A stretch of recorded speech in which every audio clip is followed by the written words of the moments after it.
tipped away by Brodeur, who had to reach out.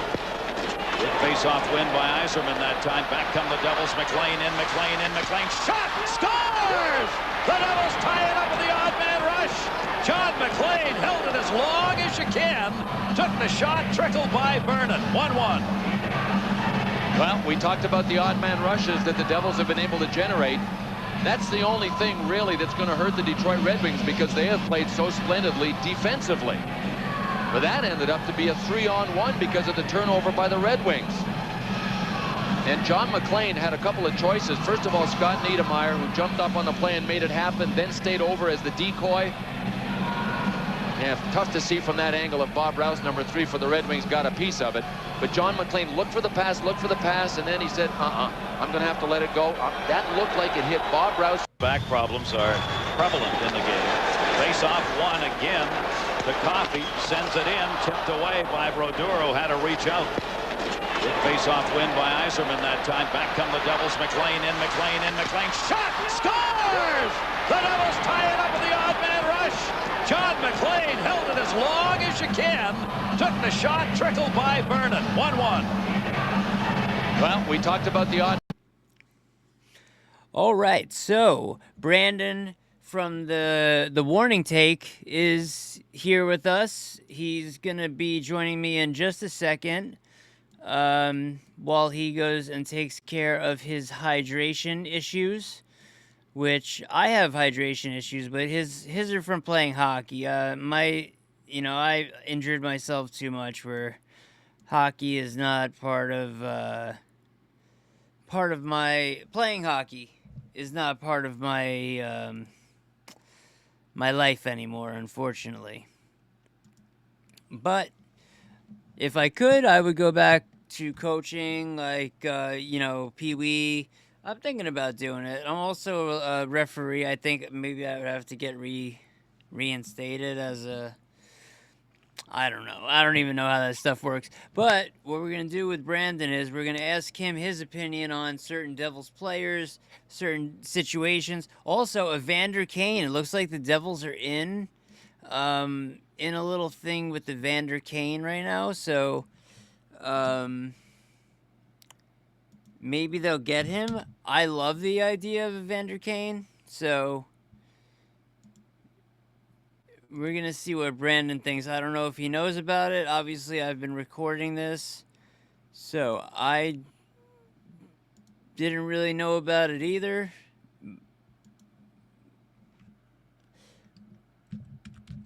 But I am a fan of that idea. So, all right, so I believe Brandon is ready to come on. So let's welcome a Hurricanes fan. Yes. And as I said earlier in the episode, just so my friend knows, I said I get along with other teams' fans better than I do with Devils fans. So, of course, let's bring Brandon the warning take in. Thank you for coming on, buddy. I appreciate it. I appreciate you having me, man. How you doing? We're doing all right today. Doing all right. We had, we got the storm, and it messed up, obviously, the dog situation. So it messed up Nico's getting neutered. It was supposed to be on Monday, but they closed. So now I got to wait another 2 weeks. And we really want to get that done really fast, So a little anxiety. But other than that, been pretty good. How about you? I've been good. I saw Nico trying to, take after who he's named after on the pool. You saw that? Yeah. He's trying to go skating, yeah. I just put another video up. Gino jumped up there with him and started. They had a pool battle today. Aw. I just posted it up on their I sent it to you, didn't I? Yeah, I just haven't had the chance to look at it yet. Yeah. I said so you have it, yeah. So they just realized that they could walk and run across the pool because it's frozen and the snow. Hopefully they don't keep that in their mind for when it melts. But before we even get to the Devils, bro, I want to talk about a little something that I'm amazed by regarding Carolina, and that is the bus. Okay? The bus has pulled in Brandon Bussey. Unbelievable. I'm looking to get. I don't know if he even has a Young Guns card out yet with Upper Deck, but I'm going to get his card and make sure I get it and have it graded, because this guy is in my opinion, a future star, just like Jacob Dobas in Montreal. Yes. Tell me about what the Canes fans are seeing with him. Obviously, his record is great. He's played great. I've watched him. Can't deny it. The Devils fans are supposed to hate you guys. Of course, I dislike because it's a rivalry. But you see a goalie like this, you can't deny him. Just can't. Yeah. What do you guys see? And you see more than me. Well, one thing about the rivalry, though, this is probably the true best rivalry in hockey right Yep. now. Sure is. If New Jersey can get back on track and everything, I know we'll talk about that at some point. But when it comes to Bussy, Carolina needed, well, I mean, pretty much any goalie they could get at the position they were in. That's even before Kochekov got injured. They needed to grab. And I love Kochekov. I do too, man. I hope that he gets better. But, you know, the injury he has is common among goalies. So Yep. I'm hoping. So what Carolina really needed was a goalie who can sit there and not do anything, not face a single shot for. Are you hearing that? That static in the headset? Oh wait, now it's gone. Okay. But they needed a goalie who could sit there and be cold for. I lost you.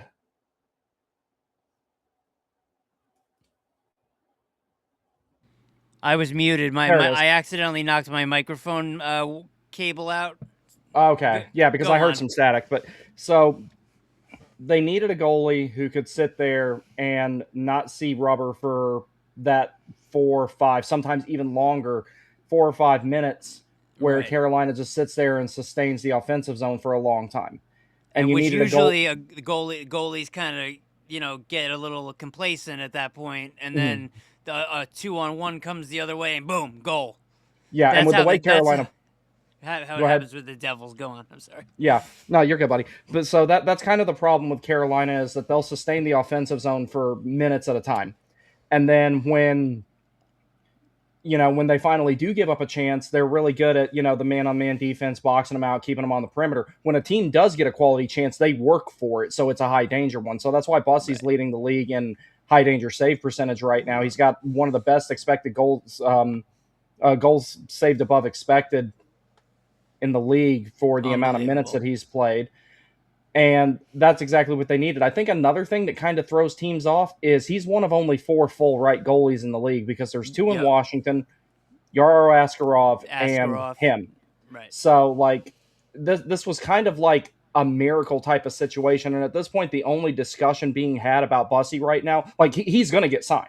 He better the only be. discussion, He better if they don't sign him, it's going to be like the downfall of the franchise for the foreseeable and future. He would come back to haunt your team forever from whatever team he goes to. He would haunt you. Yeah, and we've already had one of those situations with Jake Gensel in recent memory, and Nico Rantanen. And I don't want another one, but yeah, that's true too. Basically, the only question now is money and term of how much he's going to get, and I'm anywhere between like 3.5 by 3 to 4 by 5, something like there's a lot of like numbers floating around out there from what I've seen. Yeah, I see the issue coming from like a general manager's point of view where you got a guy comes in hot, but that's happened before, but really not in the same way that Bussy is. Like, what's his record? 13-1. It's something like that. I'll tell you in 2 seconds. Or is it 14-1 or something like that? Either way, something crazy. It's amazing. We've seen some goalies not with a record like that, but somewhat closer, and then they fall off. I don't see that happening with this dude. He seems confident, just like from what I've seen. He seems like a confident guy, and it seems like all of these wins has just made him like strive to even be better in the next game he plays. He is 19-3-1. 19-3-1? Yes, with Jacob Slavin missing most of those games. Yeah, wow. How the hell did I forget about all those? I'm thinking he was 13. I must have been looking at the You might have saw that graphic about him having 11 and 13. I can't even keep up with everything this kid's doing. Like, I cover this so much. And I can't keep up with everything he's doing. It's like every time I turn around, he's set some other record. That's why I'm confused as to what's what right now with him, because he's to me, this is a guy that's just going to get better and better. And it's, of course, as a Devils fan, it sucks because we're going to be playing him and he's going to be, stonewalling me for the for the foreseeable future.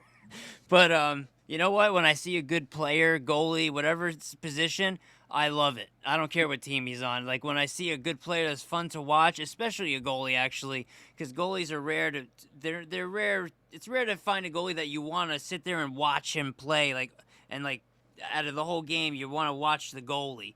Like that was what we had with Brodeur. Like he was like just like an acrobat on the ice. It was so fun to watch him. I see the same thing with Busty. He's just fun to watch in the net, and as a Devils fan, it's hard to talk about because everyone's like, "What are you talking about? You're supposed to hate him," But you can't hate on a player that's first of all, Matthew Schaefer's going to win the Calder Trophy, but this guy, if he came in a little earlier, I think He'd have to be in the discussion. Oh, absolutely, especially a goalie, winning the Calder is hard for a goalie to win the Calder. Yeah.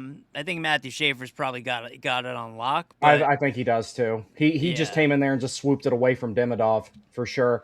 But it's like, because that was everyone's favorite until Schaefer showed up and, he can outskate 99% of the league on day one. That is a beautiful card. Yep. You got that one in the case? Oh, yeah. Good. Good. I'm sending this out to PSA. This is definitely a 10. Mm-hmm. It's the first Matthew Schaefer rookie that's been printed. So it's and go ahead. One other thing in regard to Bussy as well.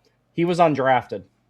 That is the third guy on the Hurricanes full-time roster that is undrafted, because there's also Sean Walker and Jalen Chatfield. Chatfield I knew about. I was going to ask you who's the other one. Yeah, Chatfield and Walker were both undrafted. I didn't know Walker was undrafted. I'm pretty sure Sean Walker's undrafted. I'll tell you for sure in a second, but I'm confident that he was undrafted. Also undrafted, which gives him even more, like...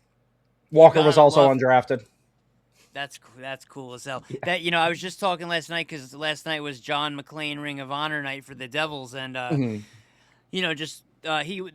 player I'm about to mention wasn't there, but the game before in Seattle, Brett Pesce, you saw he got cut. Did you see that? Yeah, I was watching that game.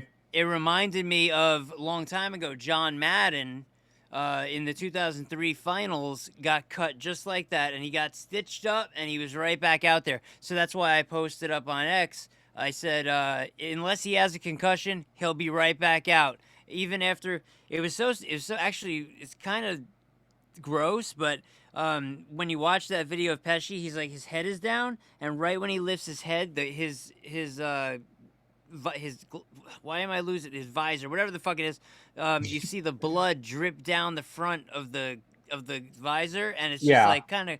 I'm not scared of seeing blood, but it's like kind of like ooh, like that could be really bad. You don't know what's under it, and luckily a few minutes later he was back, and just a gash. He's gonna leave a scar, but Brett Pesce is a beast. I loved him when he was here. I absolutely did. I understood the rationale from Carolina moving on from him. Yeah. Plus, he got a little bit more money to come play in New Jersey, and he's close to home because he's from Tarrytown, so he's only an hour from home. Right. So he made what was the best decision for his career, and I really liked him when he played here. He was actually going to be on my 25th anniversary sweater. I just never got around to buying one, and that was actually going to be a triple reference, because that was the 22 was also going to be in reference to Sean Hill and Mike Commodore as well as Pesce. That's the reason I wanted that one. I love Mike Commodore. I've been trying to get him for an interview. I've been trying to get him. He answered me and then said we'll talk about it soon after he had something going on. And then I don't want to be annoying, Mm-hmm. So I did send one more message, say, hey, whenever you're available, just let me know. But I haven't heard back from him, and that was 3 months ago. He's busy chirping Jakub Voracek on X. I know. I don't want to be annoying and go under his X and comment under his thing. Hey, you might have lost over the past few months. X's messages and chats have changed 3 different times, so messages have gotten lost and this and that. So it takes forever for them to load too, because when I flipped over to desktop when you and I were talking earlier, the messages you just sent me today, it took forever for them to load. It says connecting and whatever on the top. Yeah, it's I don't know what they're trying to do. On my phone, just 2 days ago, it was actually working out where it has the unread thing, says, whatever, unread and groups, and now it changed again. I liked that. That worked out because you could see who your unread messages and in one spot. Well, you still can, but it's just more of a pain in the ass. Anyway, back to Bussy. In my opinion, I could be wrong, but I'm taking this one to the bank. I think this is an all-star. I mean, all-star games, I don't even know if they're going to do them anymore in the future. They will. I hope they don't. I think they suck. I know. They're terrible, but they're not what they were when we were kids. No, when we were kids, they were fun. Unfortunately, they were supposed to have the next one here on Long Island, but that got screwed. That's why they said the Islanders got the first pick because they stole the All-Star game from us. Or from us, sorry. I'm not an Islander fan, but I'm from Long Island. But back in the day, the All-Star games were amazing. The skills competition, and now it's just a shit show. I mean, it's not even fun to watch. No, I mean, the skills competition is fun a little bit. The game is nothing. Like, the skills competition isn't even as fun as it used to be either. It's not even half. No. Not even half. But there are some players, like, it depends on the players. Like, Ovechkin is funny. So when Ovechkin's doing, whatever he's doing, when they did some PK Subban was around, I think he was probably in Montreal at that time. Who was it with Patrick Kane with the mini stick or whatever it was? Yeah, that was great too. Yeah, and even Jack Hughes did something funny with where he I was at the game. It was opening night against Chicago, overtime, and then Jack Hughes threw his stick over the glass to the fans. And then they redid that with like a mini Jack Hughes, so they both threw the stick over. I did think that was cool. Yeah, I remember that. Yeah, and I think the kid wore a cape, which was cool to have the little kid involved in that. I thought that was pretty cool. But other than these All-Star games, they're not even worth having anymore. It's just a waste of time, and it takes away from the teams. Like the teams they lose focus for that little bit of time. Sometimes the All-Star break makes or breaks a team. Like a team will be doing good and then they'll hit an All-Star break and come out of it and totally blow their season. That's happened to so many teams. If it's just not there, that might not happen. So I'd love to see no All-Star games going forward. I think you agree. So yes. Let's just play the season. They're going to add to 84 games, right? Yeah, they're adding to. And then, one of the other things that I thought about, they're bringing the World Cup of Hockey back and playing it in the middle of the season this time instead of doing it at the beginning. I'd rather it be at the beginning. Yeah, I like that. 2016 World Cup of Hockey was great, minus the broadcasting. Very well done event. The broadcast sucked, but a lot of players didn't play because the season was starting. That was the only issue with the timing. Other than that, I love it before the season because in the season it's just like the All-Star game. Same thing. It's a break. It's like the Olympic break's going to really kill some teams. I don't know which teams yet, but some teams are going to be going into the winter break, the Olympic break, playing well, and they're going to come back and it's going to be a mess. It's just inevitable. We don't know which team it'll be. I think it might be Vegas. In my head, I see Vegas. Dallas maybe just falling. I don't know why those teams just pop in my head. They've got a lot. I mean, if a team's got a lot of Olympians too, I could see that being a factor. Yeah, well, that's why I was about to say also, even though the Devils aren't in the playoff picture right now, they've been playing well. I think they might drop off after this too because a lot of the Devils are going to the Olympics. Like 8, Jack, Nico, 7. Yeah, Jack, Nico, Bratt, Markstrom, Nemec, shit, I don't even remember who else. Palat, but he's not a Devil anymore. Oh yeah, Palat was traded for what's his name? I can't say his name. Maxime's. I've only ever seen it written. I have no idea how it's pronounced. I think it's shit. I don't know. Titsaloff? I don't fucking know. It's Siplikov.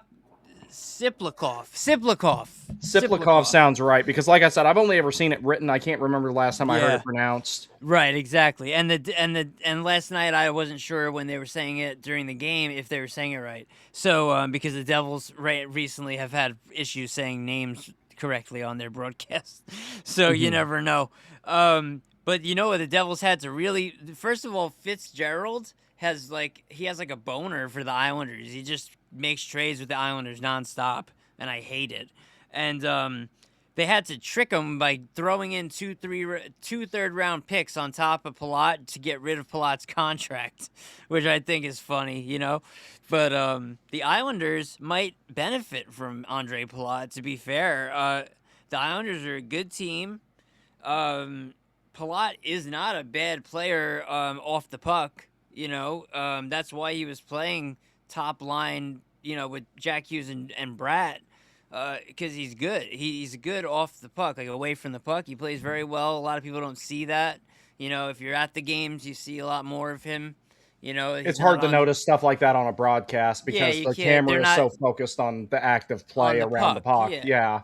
So you don't see Palat making some of the things that, you know, a lot of people have been very disparaging towards Palat, and me and I guess you could say the couple of guys that I'm most friendly with in the Devils fan base, we all agree that, you know, Palat hasn't been who the Devils thought he would be, but he's also not as bad as people make it out to be. He's just not, the numbers aren't there. It's not on paper, you know.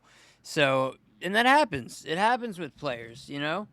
I think that was a win-win for both you guys, though, because you get a player who's eventually got the potential to be very good. I like that. And you get rid of Palat's salary, which I think was the biggest problem.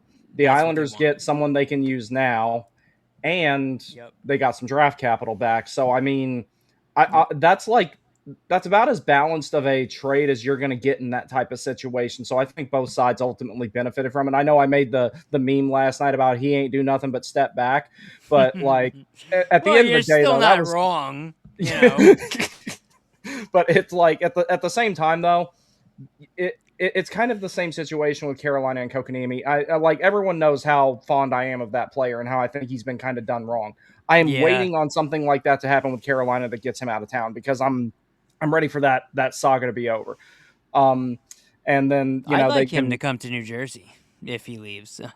To be fair, you know, dude, he's a good player. It's just the same thing you're saying about Palat. He didn't turn into what you hoped for, but he's also not nearly as bad as people say he is. But like, you know how you talk about you're at odds with certain Devils fans. I'm the same way with a lot of Canes fans, particularly ones who worship the ground that Brenda Moore walks on. They don't like me at all, because like I'll give you an example of it. Why do they worship the ground?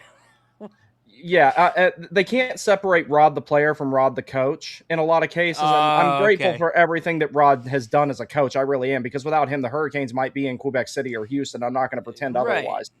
But at the same time, I can acknowledge those things, and I can say, when you're down by a goal in Game 5 against the Florida Panthers last season, and you choose to put Jordan Martinook on for the extra attacker, I have a problem with that.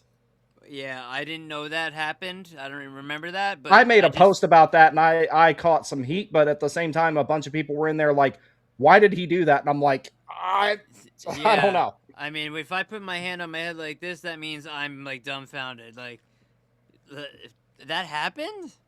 Yeah, because so like Taylor Hall would have been, or Taylor Hall of Shame as you know him, Taylor Hall would have been my first choice in that situation, but he had just gotten off the ice. So I was like, okay, maybe he'll put Stankoven out there. And then I see Martin go over the boards. I'm like, are you kidding me? Like, Stankoven is definitely the guy if he wasn't on the ice already. Yeah, it's like, and you know, it's like, okay, but Martinook? I was like, what? I lost my mic again. Can you hear me? Yeah, but it's coming in through, I think, your camera instead. Yeah. I keep knocking I got to get a new wire here because mine's doing the same thing. Yeah, and it bends over time no matter what you do. But yeah, he put Martinook out there, and I was kind of like, there's times where Rod makes really bad game management decisions. Like, in the playoffs against the Rangers, I think it was game 2, he scratched Evgeny Kuznetsov to put Maxime Comtois in there, and Comtois ended up playing about 4.5 minutes. So I'm What kind the of like, fuck? yeah, I'm like, why even do that then? And then, the whole Kokoniemi saga, I could go on about that for hours, so I'll just leave that Yeah. alone. But like, there's a lot of times where he Wait, relies who did he scratch? Evgeny Kuznetsov. Yes, that What? Evgeny Kuznetsov, and to put Maxime Comtois in, and then Comtois only played about 4.5 minutes in that game, So it I was think. pointless for him to even play. Yeah, and he does stuff like that. It's becoming increasingly often that decisions like that are made that Really? completely backfire. And that's where I'm interesting. kind of like, and when I call him out on that, there are people who are I'm like, okay, let's acknowledge something here. The only reason Rod has not entered the typical coaching carousel is because of who he is. And any other coach that would have made a decision like that, people would have been calling for his head. They would have been organizing protests outside of Lenovo. All that would have happened had it been anybody else. But there are a lot of people within the Hurricanes fan base that base their opinions entirely off of what Brendan Moore does. And I'm sitting there thinking, I'm like, if you are coaching that team and you have a choice between Logan Stankoven and Jordan Martinook, experience be damned. Right. And your season is on the line and you need a goal. Who do you put out there? It's the same thing. Like, he used Jankowski in the shootout the other night, and I know you probably saw a bunch of the stuff I posted about that. I was really pissed about that. I'd be pissed too. Yeah, it's like he's a great coach. He's a great motivator. He's good at getting them through adverse times. But there are moments where he is an awful game manager. He is a very bad game manager at times.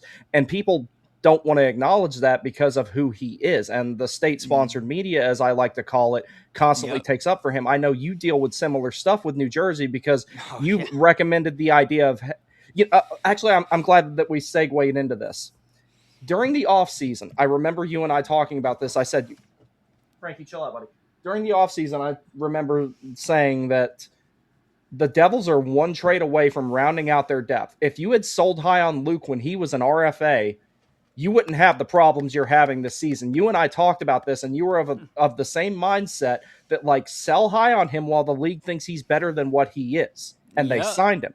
And now look at where he has not progressed in his career so far at all.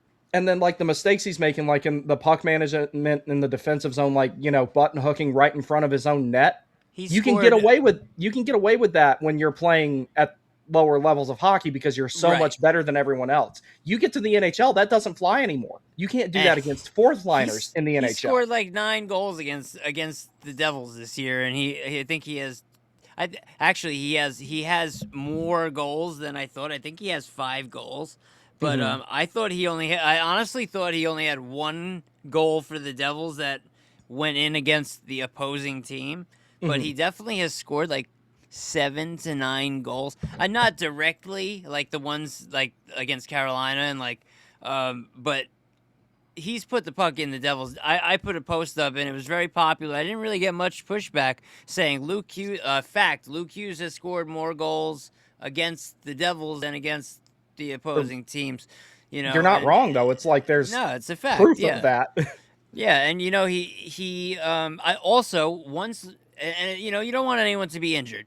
Never. No. And no matter who wants to twist my words out there because they love to do that.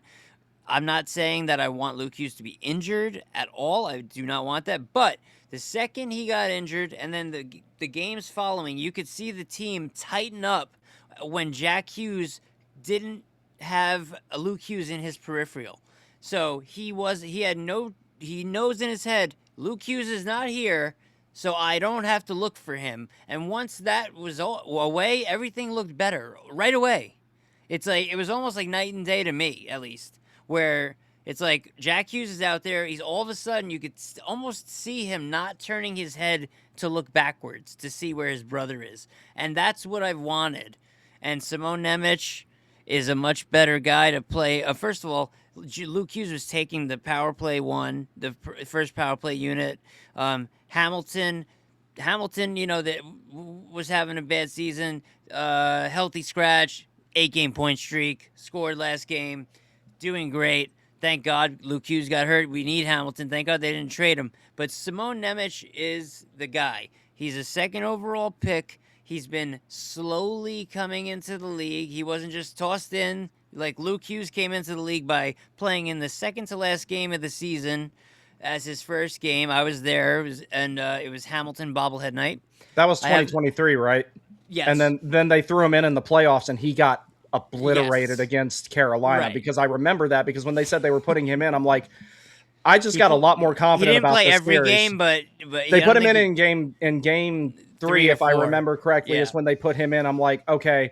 And then you guys like obliterated Carolina in that game, I remember. But that was a weird. It was 8-4, but that was weird because Martinook scored on a penalty shot and Carolina scored shorthanded twice and still lost. And still, that's not Devils, by a lot. The Devils just had the puck luck that night, really. Well, that you guys were playing well, but the thing about it was I never noticed Luke Hughes at all, even with the minutes he was getting.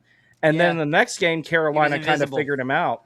And I was kind of like, okay, but yeah, I never, with him, I never saw the player that people said that he is. And that's not Devils hatred. That's not Hughes hatred. I look at this stuff analytically. It's like I sit there and I'm like, I think I said a year plus ago that I thought that Simon Nemec was a more complete player on both sides of the puck than Luke Hughes could ever be. Oh, yeah. Now, if you look at Simon Nemec, just this season, 3 overtime goals. Shootout game-winning goal, 2 game-tying goals in the last seconds of a game. One that I was lucky enough to be at UBS Center against the Islanders, where in the video I say, that's it, game's over, and then Nemec scores with like 2 seconds left. That was a pretty sick goal too. Yeah, I love him. He plays great defensively. I wish I've posted more because, I post sometimes some like good defensive plays. Lately, I've been doing less posting from every game just because it seems like people haven't really been seeing as many of my posts. So I haven't been going out of my way and just killing myself to get every little detail out there. But I really wish I would have posted a bunch of Nemec defensive plays over the past couple of weeks because there's some things that he's just not even getting credit for that he's done that were so good. He saved a goal the other night, and I'll give credit. Jack Hughes saved a goal last night even though they lost. Jack Hughes made a great play to save a goal. Jack Hughes had a great game last night. You'll usually never hear me say that, but he looked like a star player last night. He was skating. He was going in the corners, taking the hits, getting out of it with the puck, making great plays. Speaking of that, there was something else you and I discussed at one point in time, and you actually cited something that Fitz said in a press conference once. And then we saw that picture of him him being Jack Hughes at that rooftop bar, and there's nothing to that kid. I understand that hockey players do not bulk up like they used to, and they shouldn't because the game is much faster now. Right. The removal of 2-line pass made all these things an inevitability. That was the most important rule change in the history of the game. Absolutely. But even if Jack Hughes puts on 5 to 10 pounds of muscle, he can still outskate 95% of the league with the flu and his skates untied. Why does he not just put on a few pounds of muscle? He's athletic. He's clearly healthy. It wouldn't be hard for him to do. It's the same thing with his brother. He won't put any on. And I'm like, I hate that seeing these guys get injured, but at some point they have to kind of take the accountability of that and, do something about it yourself. Like you're going to get hit. I don't think Luke Hughes would be injured right now if he put on some of that muscle. As easy as that weird thing happened with his arm or shoulder or whatever it was. Yeah. That's like a weight, do some weight training and that becomes a lot less likely to happen. Honestly, if he did the proper, I can't, confirm or deny because I don't know, but that he doesn't do any weight training. But maybe if he did a little more and he was a little more, had a little more strength in his upper body, that I don't think he would have had that very odd. That both Hughes brothers have had odd injuries, but I'll tell you for a fact that Quinn Hughes, being not as tall as Luke, obviously, I think he might even be shorter than Jack. I'm not sure, but they're lying about Jack Hughes' height out there, by the way. They say he's 5'10". He's definitely 5'8.5", 5'9". Anyway, Quinn Hughes was pushing his brothers to gain muscle. And I didn't hear this, myself, but I was in, a situation with Fanatics Fest where basically someone told me that Quinn Hughes was just talking, with a couple of guys about training and stuff like that. And he said that his brothers, like jokingly, like his brothers need to bulk up. Not in those words, but that's what he was saying to someone else. And one of my coworkers overheard that and came and told me because they knew I'm a Devils fan. Obviously, that's why I was working that. But even Quinn Hughes was like telling his brothers, "Yeah, hey, lift a weight." Yeah, you don't even have to put, they wouldn't even have to put that much on, but it's not much at all. Really, it's like when we were growing up, or hell, even more recently than that, in like the mid 2000s, hockey players typically had about 8 to 10% body fat, and they still had a decent amount of muscle mass. Nowadays, they're down to like 3% body fat and half the muscle mass that they had 10 years ago because of the way the game is played. That's fine.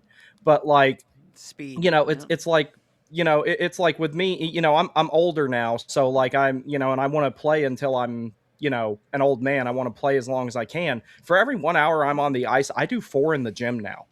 Because like that's what's going to make me be able to play longer. So for these guys, I can only imagine what that ratio needs to be like, considering they have practice, they have morning skates, games, especially the two we're talking about play some really, really heavy minutes and some tough matchups.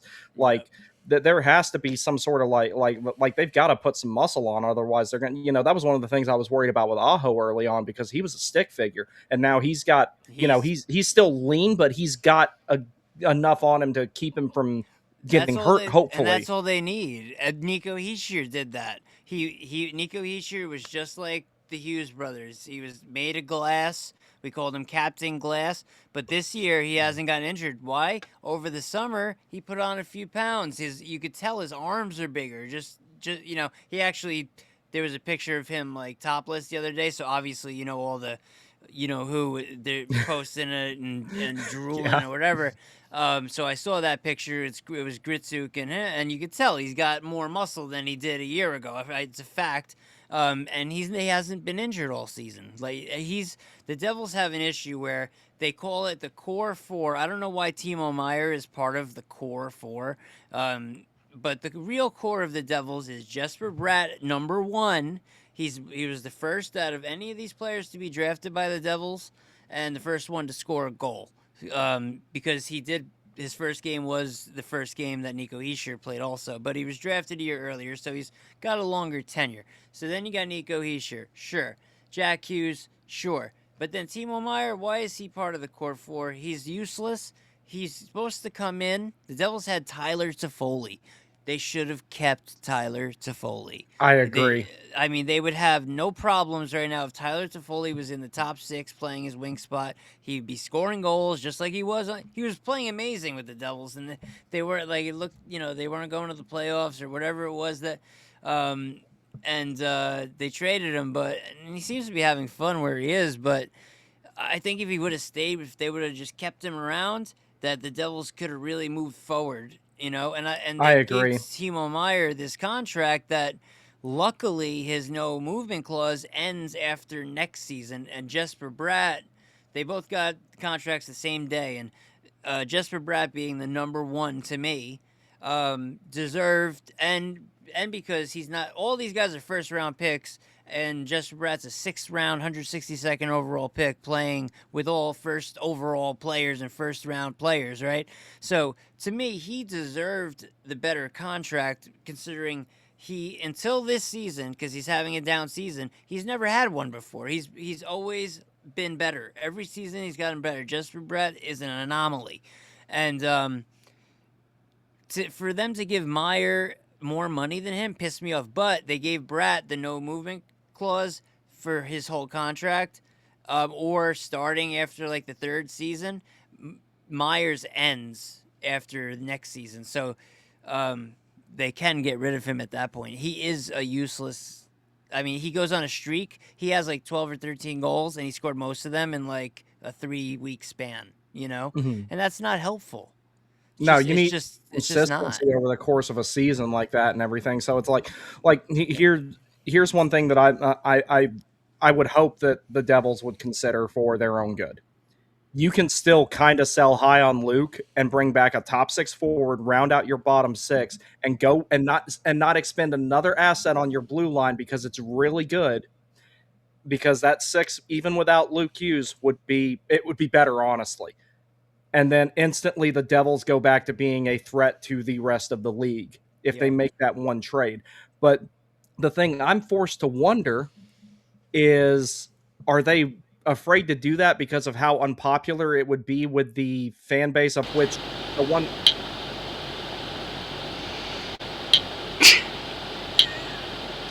It never ends, man. Nah. Can you hear me? It's doing the static thing again.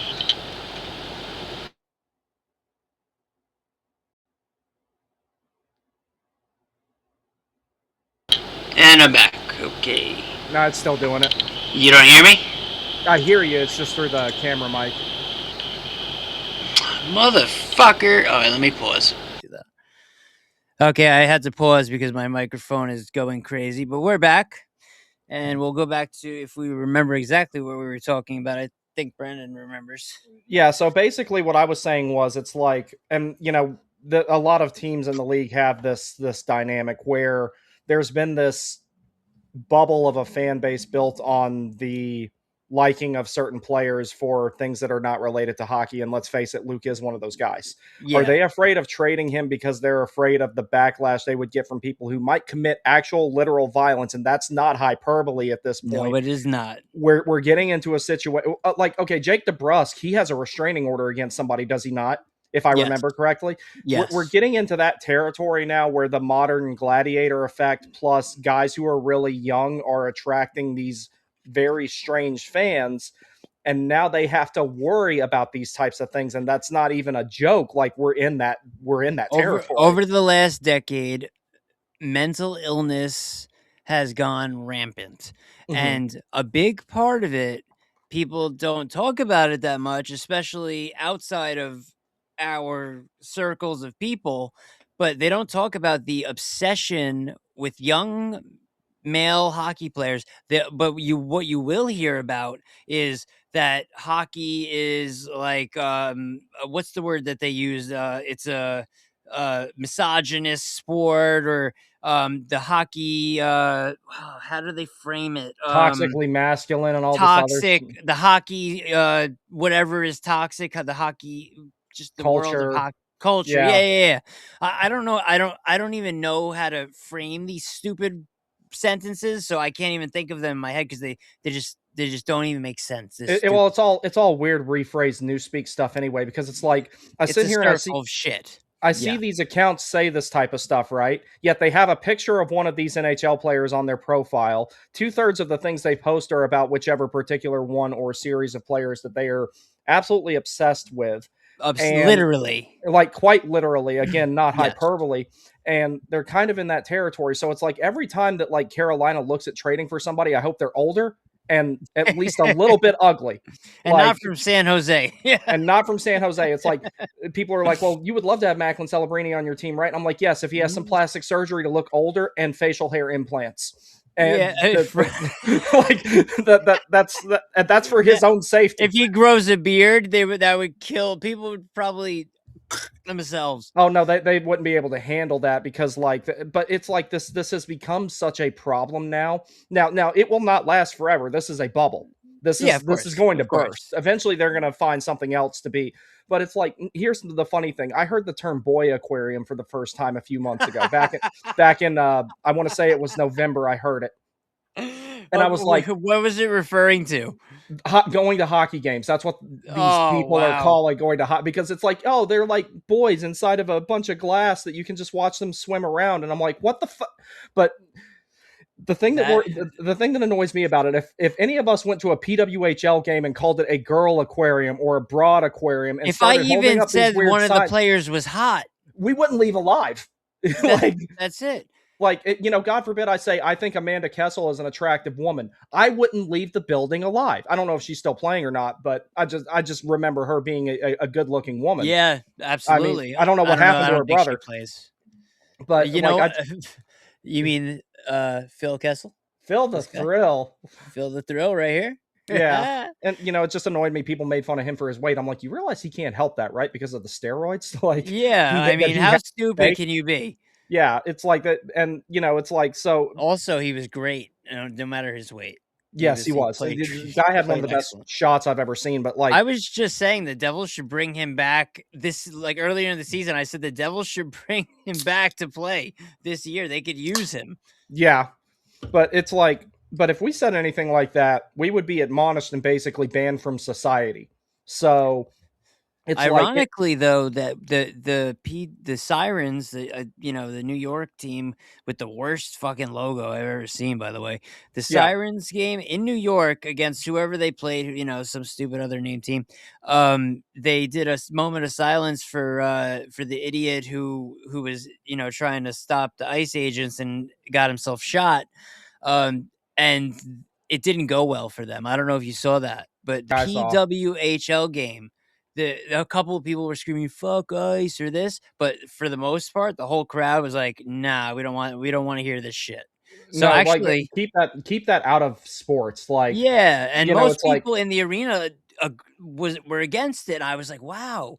regardless of the opinion of things, it's like that's one of those things that just shouldn't be It has brought nothing up to do at with no. yeah. And It's kids not are there, like the kids are wondering what is that, and then you have to explain that to them, and they have no idea what it is, and then they go and that's one of the things that I'm kind of like that shouldn't even be brought up, regardless of what people think about it. Dangerous. People don't. I mean, the people who made the decision to like do something like that, they don't realize the danger that they're starting, because I'm not saying that there's two sides and one side is clean and the best and the other side is dirty and the worst, but there is one side that is inherently violent, and that could cause a problem if someone like said, get this off the screen or whatever. You never know how these other nut jobs, because they're mentally ill and they've been indoctrinated by the media. I don't know by who, but they might attack you for just for not liking that. You know what I mean? Or even if they don't say anything, even if they just perceive like you rolling your eyes at it, even if you're like just not saying anything about it, there's situations where it's like, well, it's also the same thing as like, well, you're not cheering for the same thing I'm cheering for here. You're not acknowledging this thing. You must be my enemy. No, and you're then the it goes from enemy. there. Yeah. And Right. it's like, there's no nuance to that discussion because of stuff like that. Like, it's like I wake up to the war on men every single day on X by these weird accounts. And I'm like, I just wish it would stop. I know eventually it will. It will end. Yeah, like, we got to get through nothing it. like this lasts, but it's like eventually something else is going to have to come along to burst that bubble. It's just the thing that worries me about a lot of NHL teams is that they're, especially the social media side of things, they are relying a lot on click revenue now, and they are relying on accounts like that heavily. I'm like, that revenue stream is going to dry up, and when it does, it's going to be almost instantaneous when it happens. These people are not going to be around forever. Right. It's not. It's already dying out. And they're trying to just push so hard. They're looking for things to put more life into it, but it's dying out slowly. A little too slow for my taste. Yeah, but, I want it gone yesterday, but like, but. And you know what, we're getting a little political here right now, but that's okay. People have to understand. I don't think that this is political, though. I think this is like this isn't us attacking people. This for is human. Their opinions. It's just human. Yeah. So it's the same thing. It's like, okay, so for example, Eric Tulsky, the GM of the Canes, I yeah. would be willing, and I've met him. He's a nice guy. He's really cool. Judging by some of the, like a book that his dad wrote and some other stuff, he's probably a left-leaning guy. That's fine. Even then, when there were completely unsubstantiated reports about the Hurricanes signing Michael McLeod, his address got posted publicly. They went right after him. And they had no regard for whatever, like, one, that was never proven to be true. And I know from hearing from certain people that Carolina never actually was looking at McLeod. And when you're looking at the people talking about it, it was primarily David Pagnotta, who's just a plethora of reliable information. Number one, right? He's the best. Yeah, better than Elliot Friedman. And then there, I could barely say that with a straight face, even though it was clear I was joking. But yes, of course, there's that. There was no real need to sign him because he was more of what Carolina already had as far as center depth goes. Yes. And on top of that, for all you know, with as involved as Dundon is as an owner, he might have been pushing that. If it was true, he might have been the one pushing that.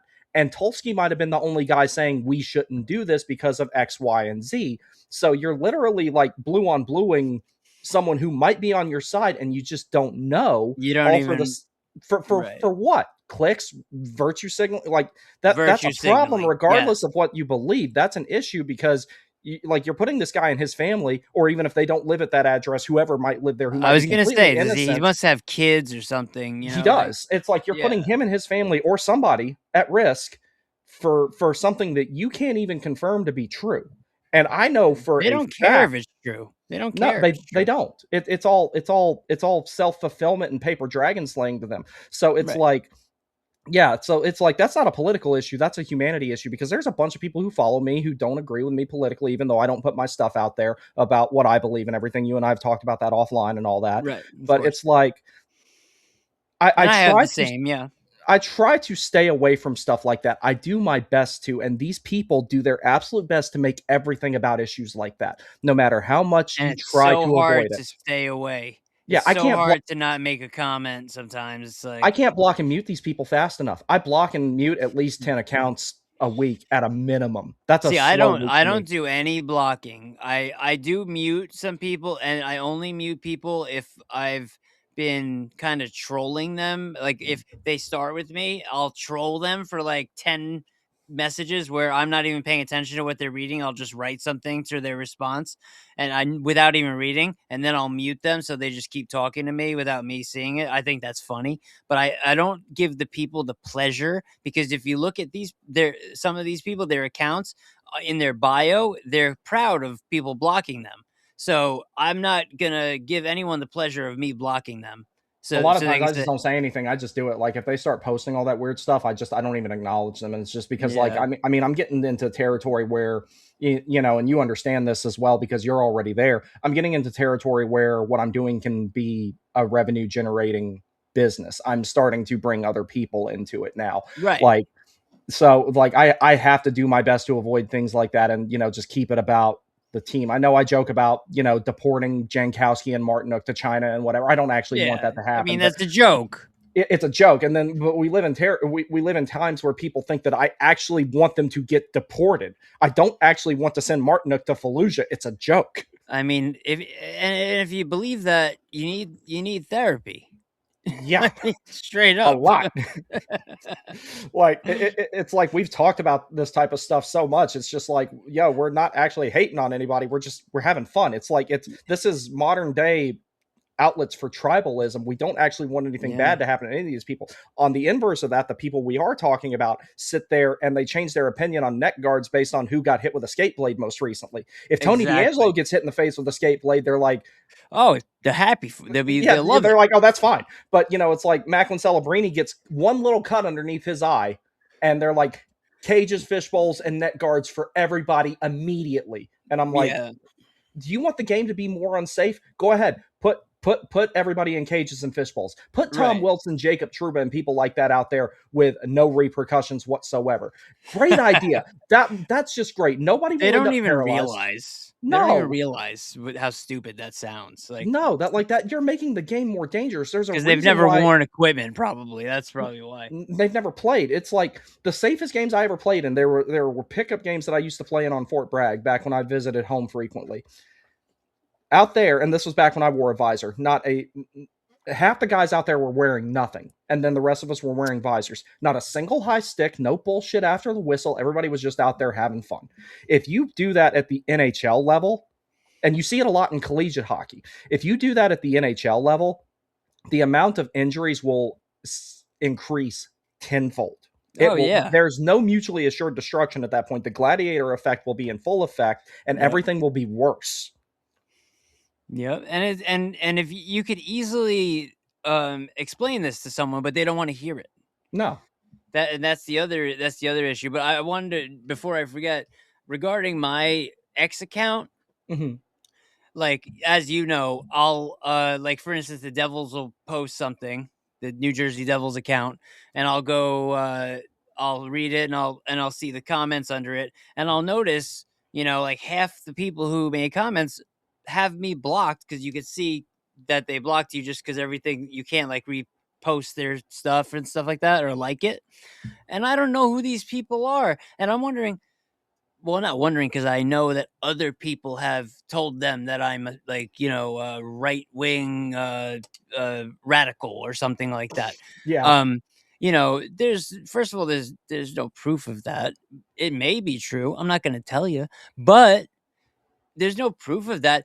And if you're a Devils, this is what really pisses me off. It pisses me off just about the account that I have and what I do on my X account.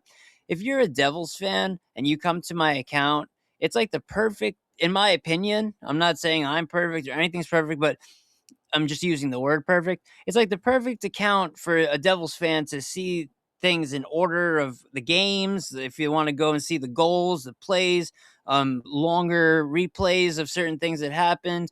Like these are things that people love to see, but for some reason, a million Devils fans have me blocked. And it's not because they saw something that I posted that they didn't like. It's because they're in a group chat somewhere that there's a few people that don't like me and they've been told to block me.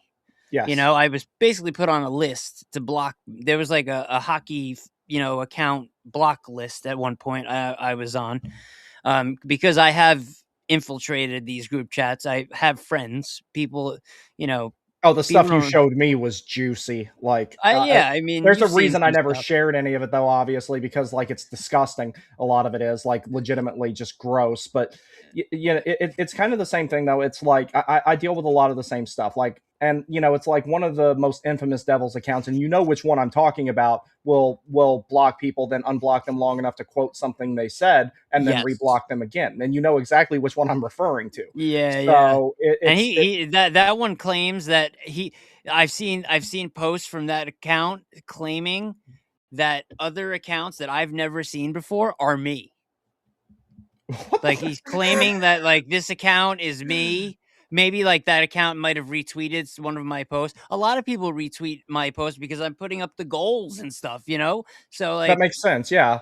like that doesn't mean that it's me. Like I have my dog's account, and I admit I have an account that's Kevin Weeks, top of Kevin Weeks' head. That's a joke account that I have. I knew that Um, was you immediately when you followed me. I didn't even yeah, have I to mean ask you. it's funny. I haven't been using it recently, and I had the NHL ass hander account, Yeah. which I also stopped using. So that's it. Otherwise I don't have other accounts that I'm going on. Like this person that you're talking about accused me of talking to myself in comments in my own posts. Like I'll admittedly use my dog's account and write woof under stuff as a joke, like But under that's my just for own. fun. Yeah, it's just, and it's not just to myself. It's like if someone else like writes something, I'll write like woof Yeah, from the you do dog that when when. I write stuff under there all the time. Yeah. Yeah, exactly. So, maybe that's what this person's talking about, but I have never gone onto another account that people don't know as me and pretended I was someone else talking to Devil's Joint. That's never ever happened, but in these group chats, they talk about it like it's a daily thing that I do. It's just a lie that they've rolled with, and I don't know if it's still going on because, you know, I I've backed off. I don't talk about people. I just do what I do, and there's I don't give anyone any reason to want to block me or whatever, but it still goes on. So that means I'm still in people's heads, Yeah. you know, I do, and and I'm the same way. I do my best to stay away from stuff like that, but it's like they make it almost impossible. And we talked about this the last time you were on my channel. The algorithm, it seems like they push oh those yeah, types of accounts. Like they absolutely. and that's part of a problem. That's why I'm trying to get my own website established so I can be away from traditional mainstream social media. And maybe hopefully we'll deal with less of that because like my website's going to have a small fee on it to help keep bots and stuff like that out. And that's the other thing I have to wonder how many of these That's counts good. are real and how many of them are CCP infiltration Well, a bots. lot of them have like 1 or to 5 followers, and Yeah. you'll see that they're either like a few months old or they're from 2012 and have 1 follower, and no posts. So it's like either way, it's like it's just crazy on either end. So you can't really tell. It is what it is. You know what? These people mean nothing to me. I just want the Devils to turn around and become the team. Last night, let's get off that subject. Last night, the Devils had the John McClane Ring of Honor, induction, um, and it brought back memories for many, older Devils fans like myself of when the Devils were a team that no matter what, if they said that the Devils played the trap, no matter what, they were respected and feared for Yes. decades, for like two straight, almost from 1988 to about 2012. The Devils only missed the playoffs 3 times. And they won 3 So cups. Damn right, near won a fourth. and they were in the finals five times in that, and also they were in the Eastern Conference Finals, so they had a great, and as John McClane said last night, which I don't think is true. He said this in an interview in the intermission, and then my computer froze, so I was recording it and I lost it. But John McClane said some people see the Devils as like they came into the league in 1995 and that was it. But there was the whole 12 years or so before that built the team. That's what he was talking about. And there was a lot of great memory. I was too young for a lot of these memories, but a lot of good stuff when the Devils came into the league. As well, they didn't come into the league, they were in the league, but came into New Jersey. Yeah, when And they came from because they were the Colorado Rockies initially. right, and the scouts before that, yeah. Mhm. And Chico Resch was traded from, he won the Stanley Cup with the Islanders, and then he was traded over to Colorado, who became New Jersey. So he thought he was going out to Colorado, and then ended up right back where he lived. And I thought that was funny. Chico Resch is a great guy, Mhm. but yeah, that's it.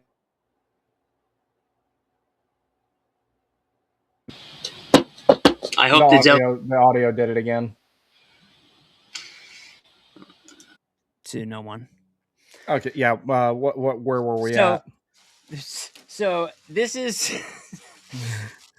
Wait a second. When did I pause it? I don't know. What we were just talking about. I'm gonna look through it before I upload this. But what we might have just not recorded was I was showing the Devils heritage jersey and how it should be their third jersey. And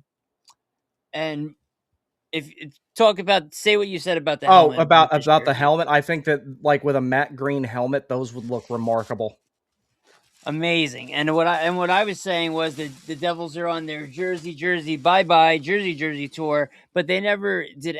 This jersey is much more of brings memories back of the Devils past and stuff, and they didn't even say a word. They just dropped it. And where I was going with that was or did I say this already about John McClane night? And yeah, I did say that. It brought back a lot of memories of the old times.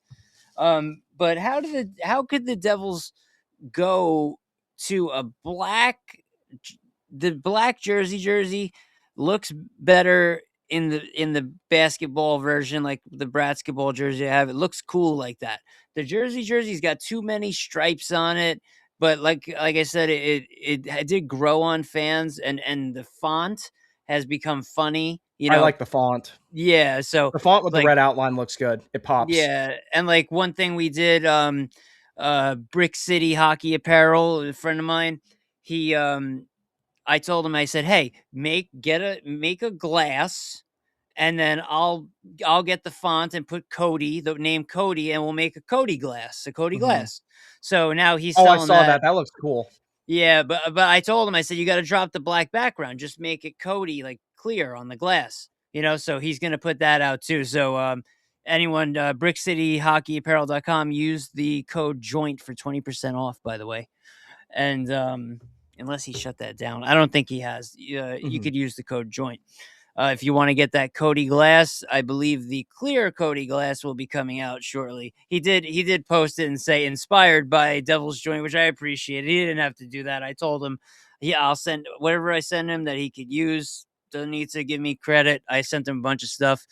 But I like the fact that some people are like, I have the Devil's Joint store. You're starting your own store. You put a hat up, right? What else? There's Anything a else? couple of hats and there's 3 decals up there. As far Okay. as Teespring goes, I wasn't too impressed with their shirts, so I think I'm going to go somewhere else for that. And the other thing that's annoying, for some odd reason on my store, even though I have it clicked to display the front of the hat, it's showing the back. And I can't figure out And how to fix that, and it's kind of bothering me. I think I can help you with that. I know what you're talking Yeah, about. because you I use just gotta Teespring look a at bunch, right? yeah. My Okay. Devil's Joint store is Teespring. Yeah. Okay. What do you mean you don't like the shirts? Like what exactly? It's mostly the color, because I wanted a darker black for, like, so there was one I designed like a year ago when I started messing around with the merch stuff. Well, it's not been that long, but it's been a while. Mhm. And when the whole boring hockey thing was going on, I came up with one that just said boring hockey and had the main TW logo on it, like just the TW part, not the whole flag. So Right. that was one that I came up with. I came up with the Tomcat shirt and some of the other ones. And I just have not seen I just didn't see a black that was dark enough. Like, I want it to be like You want it to black. be dark black. Yeah. Yeah, yeah. I want it to be like a full on, like, not a slate black, but I want actual black. And it just like never. I just didn't see any of those. I got to ask you a question though, because have you seen? Excuse me. Have you seen the shirts in person? No, I actually didn't order any samples. That's another reason I didn't make any. With the hats, I felt like it was low risk enough. However, I'm going to order a sample here in a couple of days of the hats. This shirt I made from Teespring. It's black as black can be. That's what I was looking for. Yeah, I wanted something like that. So Yes. this is I forgot which one this is. Is that the heavy tee? No, it's the light one. Okay. Yeah, I had the tag ripped off. I don't know how, but it's got that little mini light. It's like the lightweight one. But I have a heavy one too. When John Marino was on the Devils, I made it. I found a great picture of him drinking out of the water bottle, and his face looked like he was drunk. So I made a shirt called Drunk Marino, and I put that picture on it. I have the shirt. I don't know where it is, but also that was a heavy one, and that you're right. It doesn't look dark, but they are dark. Okay, yeah. When I was designing them, I just couldn't really find anything that looked because I wanted to do, like, how I wear tank tops usually. I hadn't lately because it's actually. I feel bad saying this to you. It's kind of cold down here. I feel very bad saying that to you, but it's like No. it's. It's 9 degrees in Fort Lauderdale right now. Jesus Christ! I mean, they're close to the water though, so like that kind of makes. That makes sense. I'm glad it didn't do that last year because we went there when Carolina played against the Panthers. We went there like around New Year's, and then we went on a cruise after that. The weather was perfect. How'd you like the arena? The arena is great. That is one of the best arenas I've ever been in. So cool. Granted, I've only been in 4 NHL arenas, and that's Lenovo, PPG Paints. I went to Capital One a lot, obviously, because I used to live there. And then that one, that's the nicest one I've been to. PPG Paints Arena was really nice too. Like, one of the things that I liked about PPG Paints Arena was like the front of it is all glass. So like the light comes in there really well. The concourse is really big. Oh, trying from to navigate, inside? Yeah. trying to navigate the concourse in Capital One Arena is a nightmare because of how tightly packed in it is. So it's like, that's how MSG used to be. Yeah, it's so hard to get around in there during intermissions and everything that I'm just kind of like, you know what? I think I'm just going to hold it until the game is over, or maybe I'll just run up during a quick TV timeout or something like that. But it's like it's one of the older arenas in the league, though. It's not super old, but it's been around for a while, so it's kind of hard to navigate Capital One. Lenovo, like, ever since, like, I didn't realize how small the concourses were until people started coming to games frequently. Because when I used to go there during the drought, it was easy to navigate because there wasn't anybody there. I'm not going to pretend otherwise. Right. I used to sit in the lower bowl for less than $100, and I would have either an entire section of myself or I'd be surrounded by Sabres fans or something. And it was like one of the two. But yeah, Capital One was like, oh, you got your Mogilny one? Yeah. Dude, I know you're happy about that one. Hell yeah. But PPG Paints Arena was pretty easy to navigate. But the Florida one was a great facility. I've been going there for years. I had season tickets when I lived down there in 2013 and 2014. But the first time I went there in like 2007, I brought my little, I'll never forget this. I brought my, what would you call my mom's sister's, son? Is that my nephew? I think so. I don't know. I mean, my family's pretty much gone except for my dad and one Whatever. pair of Yeah. great uncle and aunt. I'll say he's like a second nephew to me, a little Danny. I'll call him cousin Danny. He's never been to a game. I might have, no, it wasn't that you that I should, because you're not a Panthers fan. I have a picture of me with my cousin Danny back then, and my uncle Danny gave us his Panthers jersey. So we were wearing the old school Panthers jerseys, which I love.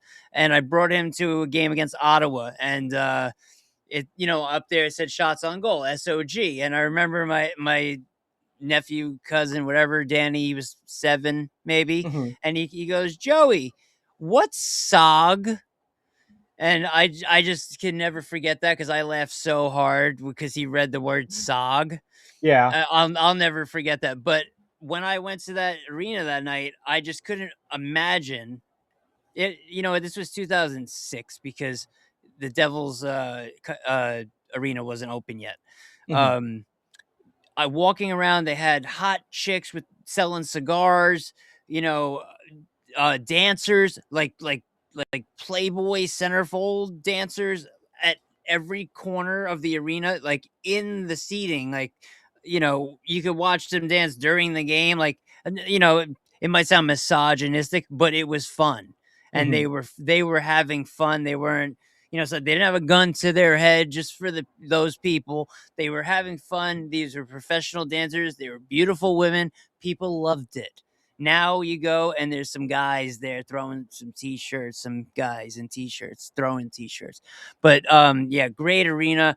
And regarding the Devils arena, the Rock, as we call it, they're doing renovations soon, and a fan who made his first trip to the arena messaged me the other day after the game and said, wow, the Rock is fucking awesome. And it really is. The Rock is awesome. And so if they're going to make renovations to make it better, I can't wait for that, man.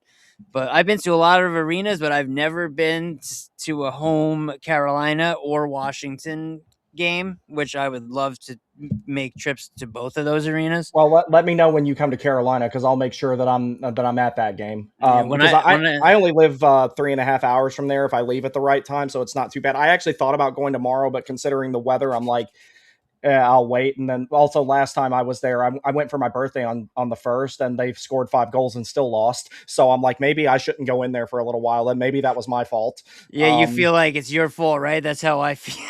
Yeah, it's like, and I was relatively undefeated in Capital One until last season, and it was just Carolina played awful in that in that game. It sucks when you go on a good winning streak. Like I go on streaks in my head by what jersey I wear to the game or what I've worn to the game. So I have like this Jesper Bratt jersey I will not wear because it's been to 2 losses only. And same thing with my Slavin one. I haven't worn it since. Like, oh, dude, I've got a Derek Stepan reverse retro. So me getting a Derek Stepan sweater was kind of a joke, because I remember when I was working at Pure Hockey, they had. I like him though. I do too. It's just like, so basically it was like, so my favorite number is 21. Yeah. I have a beard. I shave my head. And it was like, I remember I picked it up. I picked it up at Pure Hockey one day when I was working there because I had the 25% off on it. I'm like, all right, I'll get it. And it was blank. And then there was me and my dad were at this place in Raleigh called Flying Saucer when we went to go see a game the last time him and I got to go to one. And I was sitting there looking at the reverse retro, wondering, I'm like, what name do I want to get on this one? And I take my hat off and I scratch my head, and he's like, get Stepan's name on it. That would be funny. And I remember I go into the place to drop it off in the arena so that they can ship it off to get stitched and everything. And I told them, and they're like, hey, who would you like on this? And I guess they're expecting me to say Aho, Slavin, whatever. Right. One of the top. Yeah. And then I say Derek Stepan, and the guy looks at me like, you said Derek Stepan. I said, yes, Derek Stepan, the shaved head, bearded guy on the 4th line. Yes, that's who I want on this sweater. And he just kind of started laughing about it, and like he's writing it down and barely keeping a straight face, because I might be the only person in history who has that sweater. That's the other cool thing about it. I wouldn't doubt it. I might be the only one, but the reason I never wore it again, the first time I wore it, and I didn't wear a hat that day on purpose, the first and only time I wore that to a game, Svechnikov tore his ACL. It has not been out of my closet since. I was like, I'm afraid to wear it again. I legitimately am terrified of wearing that sweater a second time because of what happened in that game. Call me superstitious. I'm very superstitious. I'm gonna call you that because that's what I am. I am. That's my middle name. Yeah, I'm as superstitious as they come. It's like I mean, like, I've got some weird ones. Like, one of my favorite ones is I have a gas pump superstition. There's certain numbers I will not fill my truck up at. I am like. Oh, you mean like pumps 1 through 10? There's certain ones I will not touch. 5, 6, 9, and so on. There's a few of them. Like, it's a lot to discuss. And then my other thing about it, have you ever been to like one of those truck stops, like a Love's or something like that has like 26 pumps? Yes. I will wait for pump 21. I don't care if there's an 18-wheeler there filling up, even though he wouldn't put the same stuff in his truck that I do. For example, I'm like, I use that one. Like, that is mine. Yeah, sometimes regarding numbers, my number is 8. So it's funny you said that, because when I go to the gas pumps, I know my local gas stations and I know which pump is number 8. So if I'm driving, because like, this is going to be boring for people listening, but there's like 4 gas stations in a very short, like, I can come right out of my little section here and there's 4 gas stations. Usually they're all the same price. So, and I know which pump is 8 on all of them. So if I go to the right and I see someone's already parked at 8, I look to my left, and if there's no one on 8, I'll go there. So I always pick the one if there's no car on the 8. So I always go to 8. So when you said that, it's so funny because I only will go to 8. So there's ones you won't go to, but I will only go to 1, and it's only number 8. The other day I had to fill my friend's car up, and she pulled up. Well, I was driving the car, and I pulled up to the 6. 8 was in front. There was a car there, and she gave me her card to fill up her car, and I didn't get out. I had the dogs on my lap, but still, I wasn't trying to get them off. And she's like, are you getting out? And I'm like, no, I'm waiting for the car to move in front of me. Why? But she knows. She actually knows me like this, but she didn't realize. I was like, because that's the 8 pump. And she goes, oh, yeah, I should know that. See, my preferred one is 2, because 2 is right next to 1. So it's like when I look up at it, it can be 2-1 or 1-2, depending on what side I'm on. So it's like, yeah, I'm the exact same way about stuff like that. I will not. I do add 9 sometimes because of this number. Yeah, because of Mogilny, yeah. But it's like I'm that way. Like, there's a lot of players I really like Jalen Chatfield. I'll never have his sweater because I don't like his number. Like, that's all it is. It's like the only one I've really kind of went outside that vice for is 82, because I've got Kokanemi on my Stadium Series one. So, I think 80 numbers look good on jerseys. As long as they're on forwards, I don't think they look good on defensemen. Well, no, on defensemen, you're absolutely right. Yeah. But 83, unfortunately, the Devils fucking Lamico, the worst player on the Devils, other than Dadonov at this point. Lamico wears number 83, and it just looks good. And then Gritsuk's got number 81. He looks good. Jack 81's Hughes, a cool looking number. Yeah, 81 looks great. 86, Jack Hughes looks great. Any 88 is always a great number. It's obviously not a Devils number, but Eric Lindros, you could pull 8. Who else wore 88? Patrick Kane. Duh. How did I? He's still wearing an 88. Well, he's still wearing it, but it's like, well, see, like the Stadium Series one I got, it was either going to be, I was debating between Kokanemi and Natchez, but I like KK a little bit more. So like and he scored the first goal in that game. It works out because he's still got him too. Yeah, and he's wearing I mean, for now, the Carolina still got him, but like yeah. He scored the first goal, and I think he had 3 points in that game overall. I'm like, you know what, that was actually one of the best games he ever played as a Hurricane. So it's like, I was like, you know what, this sounds cool. I think I want to do that, and I got that one on there. But yeah, that year is when I got the Stepan one, the Kokanemi one. Like it all kind of depends, but I tend to get defensemen more than anything. So it's like the only forwards I have. Let's see, I have Justin Williams. Tuomo Rutu and Woo! Kokaniemi are the only forwards I have. I think those are the only. No, Aho, obviously Aho, but I've got 2 of his. So like, two-way centers and defensemen are my 2 favorite sweaters to typically buy. We're gonna come right back to sweaters in a second, but about Rutu, have you heard the Jaromir Jagr audio clip where he's talking about Tutu and Rutu? Nah. I got it. He's talking to Ken Danico, and when the Devils had Rutu and Tutu on the same team, and Jagr made a joke about their names. I don't remember what it is, and it's not funny coming from me anyway. But I have the clip, and it is fucking hilarious. I gotta see that then. Yeah, I would pull it up right now, but it might take me a few minutes to pull up to find it, so I'm not gonna, waste that time. But yeah, I'll send it to you right after this. I gotta go listen to it now because it's so funny. But Kokaniemi is one of those players to me that I'm supposed to not like because he's on the Canes, but I have always liked him. I've never followed him enough to see the issues that most Canes fans have with him. I just kind of from what he's one of those guys that I just kind of watch in passing a little bit, and I always liked him, and I still do. Well, a lot of people that don't like Kokaniemi don't like him because so there's some sort of disconnect there. And this is not me trying to like take a side in it, even though I'm inclined to take Kokaniemi's side. But the thing about it is, it's like Rod's been coaching this team for 8 years now, so it was an inevitability that eventually there was going to be a player that he didn't see eye to eye with that was not on the best contract to be able to be moved and all that other type of stuff. Like that was an inevitability. That's life, because it's like people it's like people act like he's this perfect impartial leader, and I say that he's not, and that's not a slight on him. It's impossible. It is not human nature to be a perfect impartial leader. You cannot do it. It's just not, it's not possible. Doesn't make sense.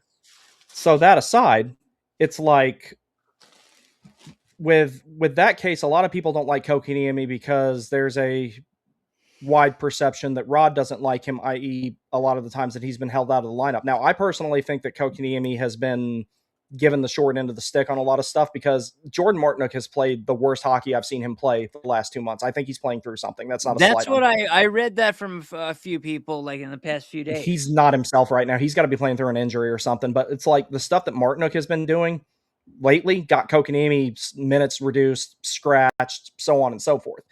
And a lot of people decided, well, Rod doesn't appear to like Kokaniemi, so I also don't like Kokaniemi. So now I don't like him. Yeah, and there's a lot of that within the Canes fan base. And then the thing that makes it a little bit worse is, I'm not going to pretend Kokaniemi is a good skater. He's not. He looks like a newborn horse. He looks like he's running. He can't skate worth a damn. The sad thing is he's skating better than he did last season, so I think he worked on it over the summer. Well, that's good. He can't skate worth a damn. And when you're on a team, and it's kind of the same thing with New Jersey, because your entire team really good skaters. So it's like when someone who's kind of below average on the skating aspect of things, like Kokaniemi is, it really stands out.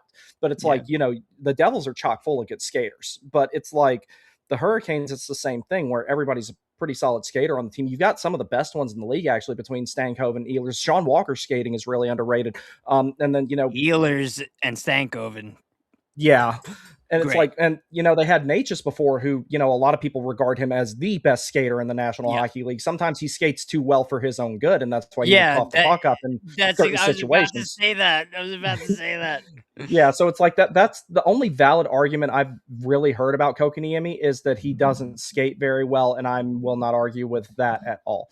But a lot of the situations where he turned the puck over in and everything like that were not good, but it's like he's not doing it any more than much of anybody else is. It's like, but Martinook does stuff like that, and everyone's like, "Oh, poor baby Martinook, he must be playing through something." Kokaniemi does that. That's how Luke Hughes got treated. Yeah, and Kokaniemi does that, and they want to take him out back and hang him. That's the problem with it. Like, and I mean that semi-literally. That's the Luke Hughes, Simone Nemec on the Devils. Same situation. Yeah, that's what it is. It's like I think he's a good player, Kokaniemi is, and he'll benefit from the hopefully inevitable change of scenery, because I don't really like how he's being basically used as a nearly $5 million 13th forward. And it's like the only reason people think that Jankowski is better than Kokaniemi is because he gets to play more often. And I'm like, have you guys ever stopped to think that maybe the coach might be wrong about some things? Yeah, and God forbid I bring that up. Oh God, you mean you're bringing up that someone might not be 100% correct all the time?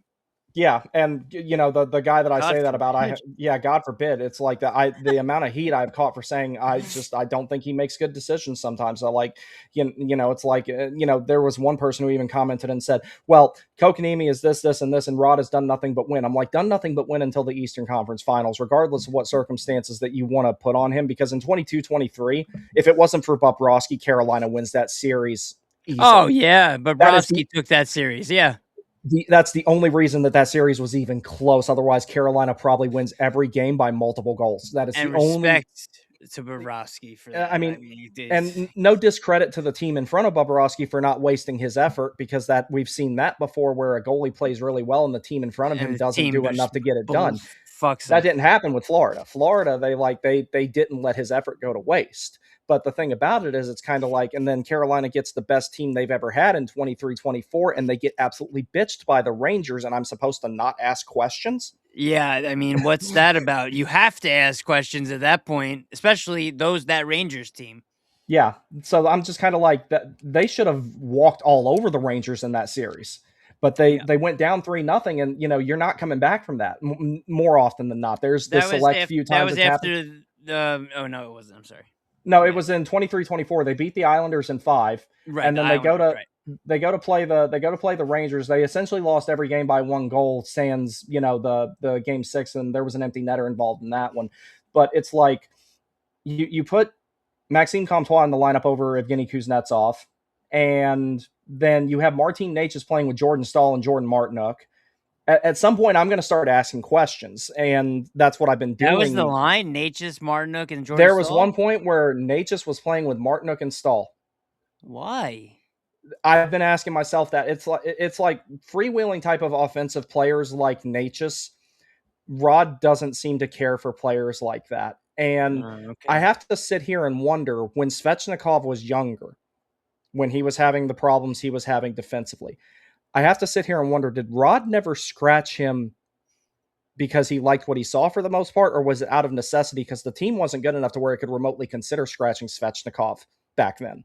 So like I have to wonder about those things. If that situation happened now, would Svechnikov be in every game? I'm not entirely sure he would be, but now he's playing well, so that's not a problem. But one of the reasons I think Svechnikov is playing so well, he's not outright abandoned the defensive structure, but he is not as committed to it as he was, and now he's producing.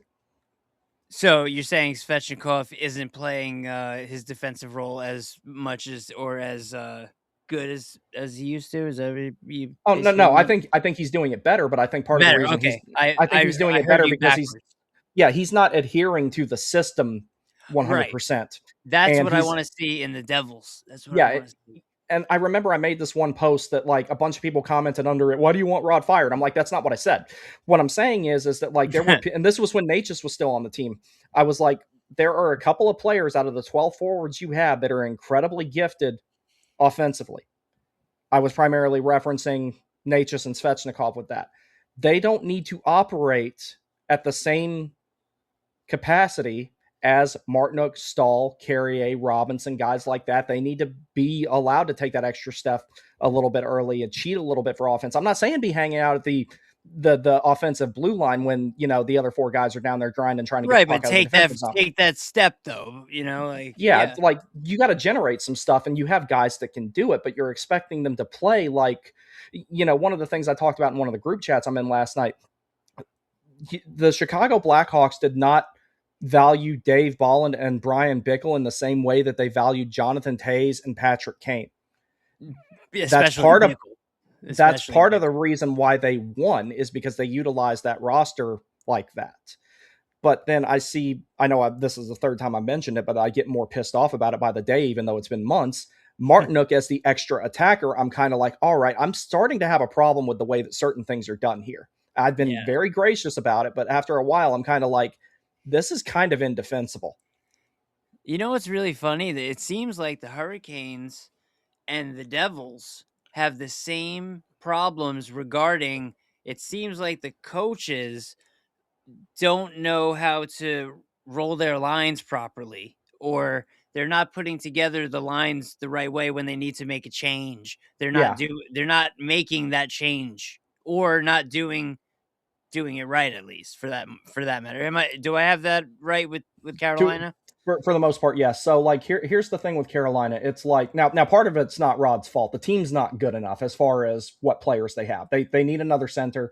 And like last night, the reason I didn't watch the Devils and Jets last night, I was watching Buffalo and Toronto because I was taking notes on Bobby McMahon because 7-4 game. Wow. Yeah, I was sitting there taking notes on Bobby McMahon, and I'm like, because I'm thinking about, okay, Carolina's got to do something at the deadline. If they go to the playoffs with this team, they're not going to win. Like it's just straight up. So you're looking at McMahon. Bobby McMahon is someone I'm looking at because he's an incredibly good skater. He's big. He's 217 pounds. He shouldn't be able to skate as well as he does at his size. And he's got 14 points in his last 20 games, and he scored again last night. Oh, so I didn't know he had 14 in his last. I didn't 20. either until he scored last night. They showed it on the graphic there because I was watching the Sportsnet broadcast, and Did I'm you like, see the Devils were Vander Kane and the Devils? There was some rumor going around right before you came. Yeah, I saw that one. That one doesn't make much sense to me personally. No, okay, nothing's happened. I just wanted to check. Go on. I'm sorry. No, you're good. No, I'd seen some stuff about that, but I'm like, that one didn't make any sense to me and everything. It was kind of like, but yeah. So basically, I was taking notes on Bobby McMahon, and I'm kind of like, this guy, he's not my first choice, but I think he would make the team better, and that would allow Rod to actually not do things like stick Jarvis with Stahl and Martinook, and Ehlers has played with them a little bit lately because he wasn't doing well. We refer to it as stall line rehab when someone starts not playing very well. That's one of the things he does. He sticks them with them until they get right, which that type of stuff I'm fine with. Yeah, but it works, right? But the team as is part of the reason, like he and so many coaches have said this. So many coaches have said this, and it's just simply not true. I don't care what they say to the media. I don't care how they try to spin it. So many coaches have said there's no 1 through 4 lines. That's bullshit, and we all know that. There's no such. So I've heard so many coaches say there's no 1 through 4 lines. I'm like, you cannot sit here and tell me that Jordan Stahl, Jordan Martinook, and William Carrier are of equivalent value to Sebastian Aho, Seth Jarvis, and Andrei Svechnikov. I'm not going to hear that argument. I just won't. It's not an argument. That's crazy. But that's the whole thing. That's why I made the Chicago comparison. It's like the amount of time, like, and I really notice this when I'm at games, and matchups, are part of it because Carolina is a very matchup oriented team. But I see the Stahl line take so many offensive zone faceoffs, and I'm kind of like, they're like that. No, you need to have. That's not the line you need in that position, in that point, especially if you don't have the lead. Yeah, especially if you don't have the lead. So like that, trailing, sure. Yeah, if you're trailing or tied, that shouldn't be the case. Now, if you're ahead and you want them to go out there and shut down the other team's best line, then the Stahl line's great. Use the hell out of them at that point. But like, what they're for, yeah. But it's just they play a little bit more than they should, and I hate saying stuff like that because it makes it sound like I'm making disparaging remarks about the players, and I'm really not meaning to. I'm not even making disparaging remarks about Rod in that regard because the team's not good enough. What you see, that's all. Yeah, but the team's not good enough that like they have to make a transaction. And then everybody panicked yesterday when Tulsky, or day before yesterday when Tulsky, he did an interview and he said, "Oh, we're fine with the team the way it is," and everyone's panicking about him. Like, what do you expect him to say? Do you expect him to go to the media like he's posturing? Do you expect him to go to the media and say, "Oh no, our team is not good enough. We need to add somebody else"? You diminish the morale of the guys in the room, and two, you tell the rest of the league to feast on our dead corpse. So imagine the people who got mad at him for saying what he said if he said that. Yeah, that's what I'm saying. It's like he's not going to go to the media and say, no, the team's not good enough. We all know the team's not good enough. Like if you go to the playoffs, the words that come out of the mouth of a you don't say that. No, you can't. You can't do that. So it's like because you're basically telling the rest of the league like we're open for business. Take us for everything we're worth. Like you can't do that. So he did the right thing there. But people were looking at that as a definitive statement saying that he thinks the team is good enough. Nobody thinks this team is good enough. Nobody. I mean, when it was good enough, it still wasn't good enough. So it's not good enough until I see them actually win the whole thing, which I don't think is. I never thought it was going to be this year anyway. I think it's next year. I've maintained that for about 3 years, and I think 27 is when they'll get it done. Let me ask you, if for Carolina, if it isn't this year, who takes them out? Either Florida or Tampa again. Okay. I can see that. Dark horse, Detroit. Now the reason I say that. You're absolutely right on that one. Now the reason I say like that. Detroit. I like The Detroit. reason I say that, well, I remember I was doing, you know how I do my pregame shows and everything, right? Yep. I remember I was looking at the lines and I go, that middle six is fucking scary. Yeah, Detroit is underrated.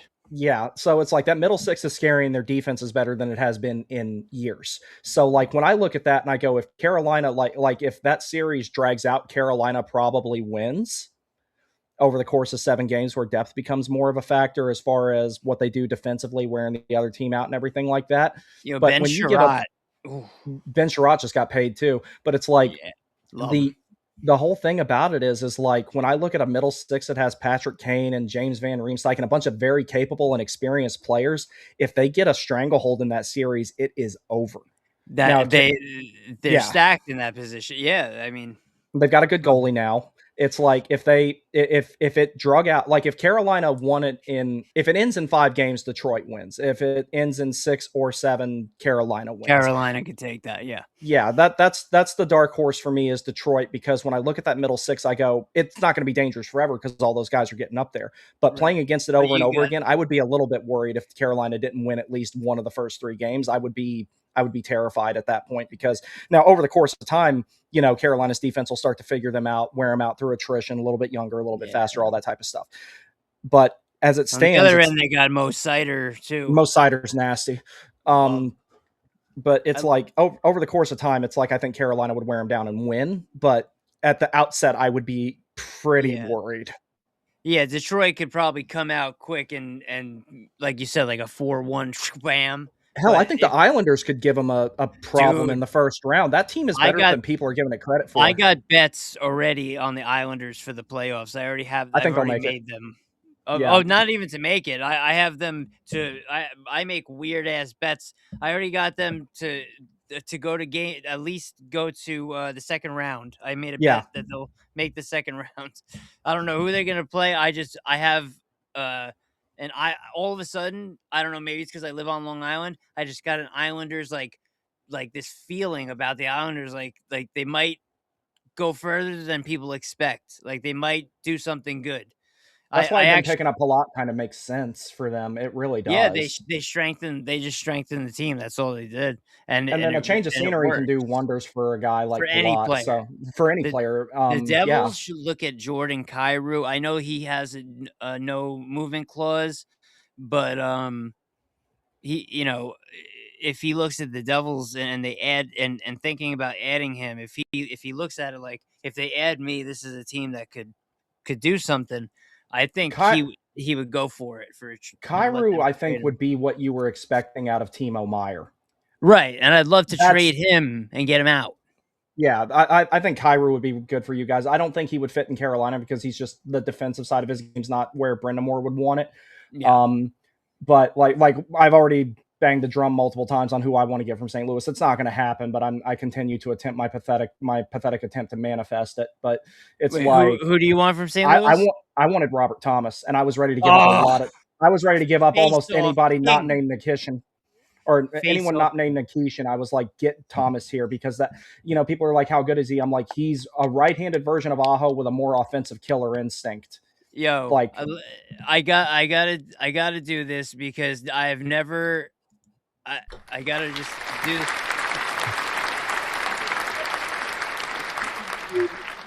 Who even knew even the slightest about Robert Thomas? He's my number 1 pick in every fantasy draft every year. I love Robert Thomas. I would kill for him to be on my Devils. I'm so glad you said that. I didn't know what player you were gonna say. And I didn't think it was going to be Robert Thomas. I thought you would maybe say Jake Neighbors or I don't know.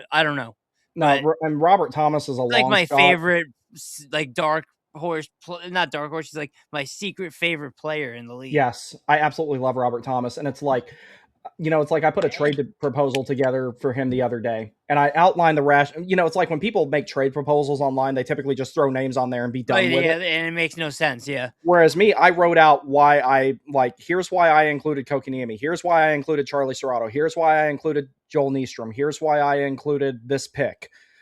And then there's people under there, oh, you're retarded and all this other stuff, and not even giving me any rationale as to why I'm allegedly retarded. Right, So you're I'm just like, retarded. That's it. I'm just retarded. So it's like, I outlined, I'm like, okay, this is at least the framework of a deal. Maybe you have to add something to it. Maybe you have to change something. But everyone's like, Nikishin or no deal. And I'm like, okay, hold on. Out of all the competitors that there are, Carolina, second best package, which would be anything not including Nikishin, is better than anybody else could offer without draining their main NHL roster. So Right. it's like, it might happen. I don't know. It depends on if they can get Thomas away because he also has a full no trade clause. But it's like that team's not going to be good again. How long is during his his tenure. contract up? He's got 4 more years after this one. That team is not going to be good again before he would be at least Yeah. near the end. That's why I'm like, If I were him, if not if I were him, I would assume that if he had the right opportunity, he would definitely waive that. yeah, and that's why I think that Carolina would be a good one. If they, I'm not willing to give up Nikishin to get him. It's not 4 years of Robert Thomas is not worth a career of Alexander. Yeah, Nikishin. I wouldn't do that either. Yeah, Yeah. So that's the biggest reason I wouldn't do that. But they've got a lot of other assets that they could expend to get him. And then, it's like at the same time, it's like I look at that and I go, that's like a godsend of what the Hurricanes have been missing for years. And they talk about Pedersen, Trocheck, all this other stuff. And I'm like, no, this problem can get solved with a slightly larger trade package. And he would fit seamlessly with the way that Rod would want him to play pretty much on day one. So I'm like, it doesn't have to be the star player or the best player that's available. That's not how it works. No, you fill a need, and it was to me, he always was a player that would fill that need. So all those things aside, I think that I've not given up on getting a player like that, but I know that there's a lot of obstacles to it, and I would like to see something like that happen. I'm not expecting it to, but that was my rationale as to why you at least could start a discussion with what I proposed, because I was like, here's a stopgap center, here's a top prospect, here's a cost-controlled, really good defenseman on a really good contract, and here's a first-rounder in a stacked draft class because 2027's draft is supposed to be really good. Yeah. So that was my whole thing about it. It's like they wouldn't hang the phone up immediately. I would like to imagine if something like that got proposed, but like people are saying that okay, here's the best way I can summarize it. Let's say it's 2020 or 2021 timeframe, and the Hurricanes have not turned the corner, and people start calling about Aho. I'm listening at that point. Yes. If they're not consistently making the playoffs and showing improvement at that point, it's like, okay, got to think about this. You don't want to do it, but is it going to benefit you more? And I feel like that's where St. Louis is at, even though a lot of people won't admit it when it comes to Robert Thomas. By the time they're competitive again, his contract's going to be nearly over and he's going to be almost 30. Or you could trade him and accelerate your rebuild very, very quickly. Robert Thomas is only like 26 right now? He's 26. That's part of the reason I like. I thought he was old. I thought he was older, honestly. He looks older. He does. That's why. But I mean, right? Playing for the 26 St. Louis Blues will do that to you. Yeah, it's true too. But that was my whole rationale with it. It's like, I'm not saying it would happen, but like it's not out of the realm of possibility. I really don't think it is. No, I don't think it is. St. Louis is going to be selling. And you know what? They should. I think St. Louis is a team that should clear house anyway. Yeah, they should. Keep Holloway, keep Snuggerud.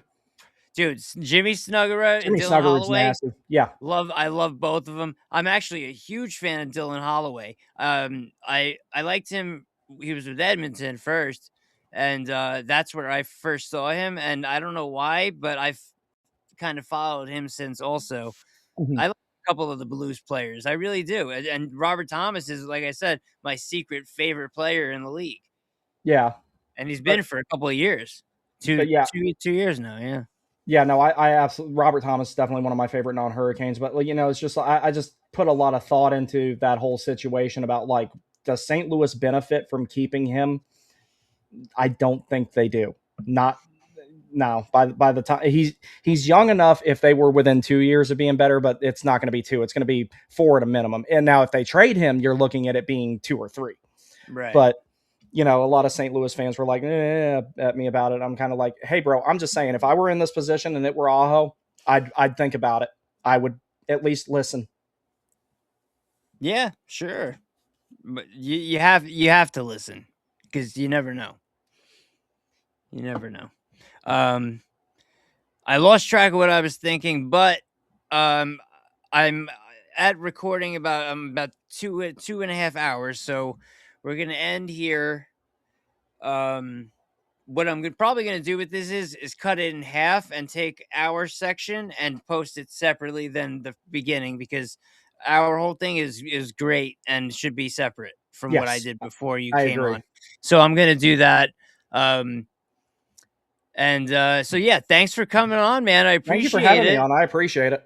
Yeah, I like to just talk. It doesn't matter what we're talking about, or if we know what we don't have to have notes. Just talk off the top of our heads. That's the conversations I like to have. So it was obviously we always have conversations. So we always chat. So I knew it would be fun, and I appreciate you. I don't know how long you've been on with me, but it's been a while. So I appreciate your time. Thank you for coming, but the Canes suck. I know. Fuck you, fuck you too, buddy. The Devils also suck. So let's go out on a good note. This is two-man advantage Long Island hockey punk rock. We'll see you soon. Thank you. Is it not playing? There it goes. This happened to Macklin Celebrini.